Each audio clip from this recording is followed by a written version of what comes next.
Welcome to Samba Samba. Enjoy the video. You start by verifying prerequisites: server access, a reachable IP, and sudo. Once confirmed, install the chosen tool. Open SSH for SSH tunnels or Stunnel for TLS wrapping, so you have the right binaries. Generate and deploy an SSH key pair now. This avoids password prompts and improves security. Make sure the server firewall allows your port. If not, add a rule. After keys are on the server and packages installed, you're ready to configure the tunnel endpoint and certificate choices. Once done with keys and packages, create or install your TLS certificate and private key.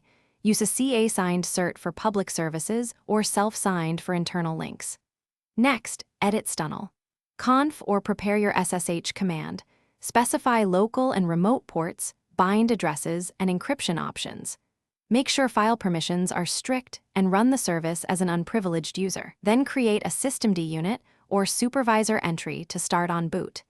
This ensures the tunnel survives reboots. Now finalize by testing the live connection.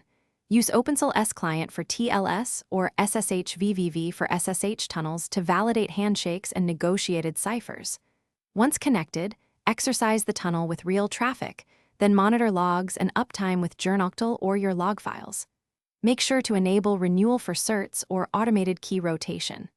If things go wrong, first check firewalls, certificate validity dates, and whether another service is already bound to the port. Resolving those usually restores the tunnel quickly. Thanks for watching. Consider subscribing if we helped you.